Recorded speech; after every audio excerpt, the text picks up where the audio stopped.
Le Père Noël a fouillé dans ses archives. Retrouvez les jouets de votre enfance. Allez, teste tes connaissances tout en t'amusant. Et n'oublie pas de t'abonner et commenter pour m'aider. Tiens, qui est cette figurine? Elle me dit quelque chose.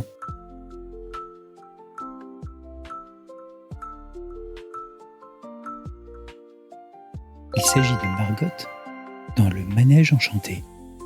Voici un ancien jeu de quoi?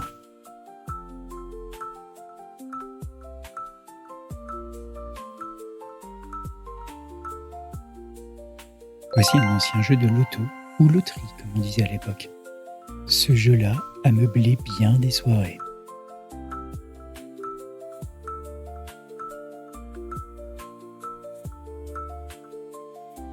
Il s'agit du jeu des dames.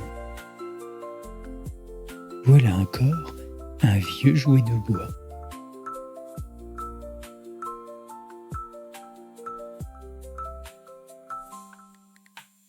Il s'agit de Pluto. Ce jeu de notre enfance, l'avez-vous reconnu?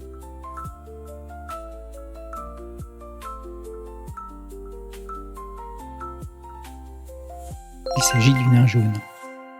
Ouais, on l'a tous reconnu là. Quel est ce jeu incontournable pour une bonne dispute en famille?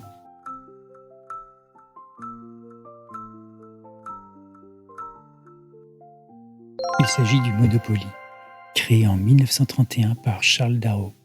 Comment se nommait ce jouet?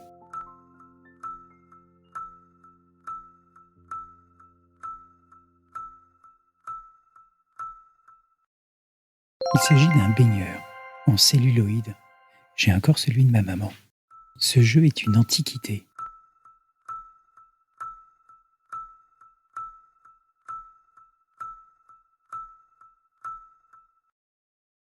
Il s'agit du jeu Le Taquin, un jeu solitaire en forme de damier créé en 1870 aux États-Unis pour les très calés en maths, semble-t-il. Quel est le nom de cette poupée ancienne créée en 1905?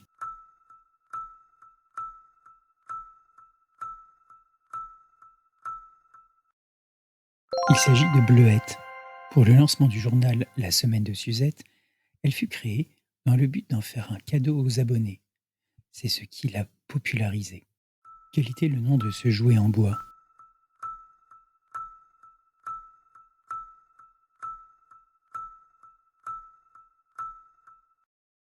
Il s'agit de Snoopy, le Bombassé. Tiens, voilà encore un très vieux jouet. Qu'est-ce que c'est?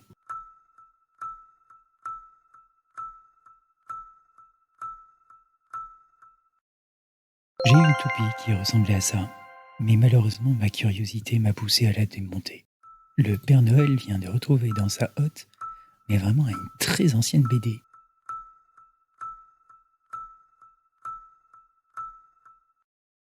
Il s'agit de Ziggipus, créé en 1925 par Alain Saint-Augan. Mon grand-père aimait beaucoup cette bande dessinée. Je pense que vous reconnaîtrez ce jeu assez facilement.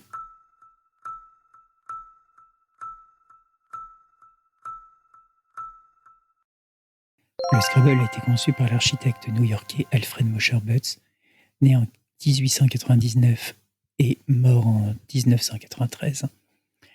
Contraint au chômage par la crise de 29, il crée en 1931 une première version de son jeu qu'il dénomme Lexico. Mais le nom étant proche d'un jeu déjà existant, il est successivement changé en Alf, Eats, Criss Crosswords et finalement il finira par trouver la stabilité avec le mot Scrabble. Quel est le nom de ce fameux jeu pour les bricoleurs en herbe?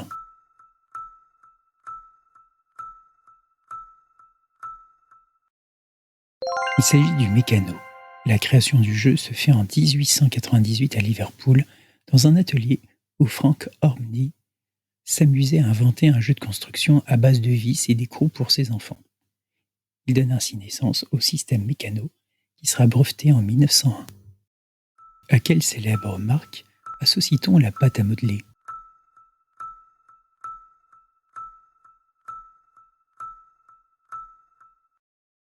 Il s'agit de Play-Doh. Créé en 1956. Quelle est cette boîte de jeu pleine de poussière?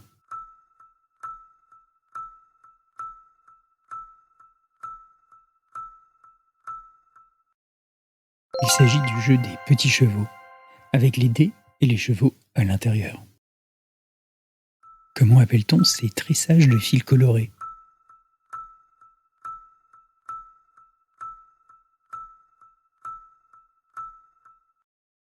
Il s'agit des Scooby-Doo qui sont apparus dans les années 60, que l'on faisait souvent d'ailleurs lors de sorties scolaires, pour passer le temps, occuper les mains et les doigts. Rappelez-moi, quelle est la marque de ce jouet en forme de téléphone apparu dans les années 60 pour les tout petits enfants? Ça a été le premier téléphone de beaucoup de petits d'entre nous. Merci Fisher-Price. Ses yeux bougeaient quand il roulait et le cadran sonnait quand on le tournait. Maintenant, c'est devenu un classique vintage. Durant quelle décennie est apparu le célèbre jeu du Docteur Maboul?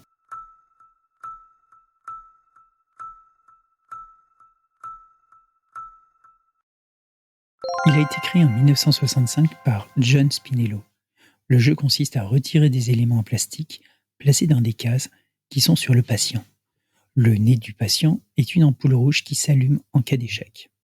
Beaucoup d'enfants dans les années 90 se sont amusés à faire des farces grâce à la boîte A.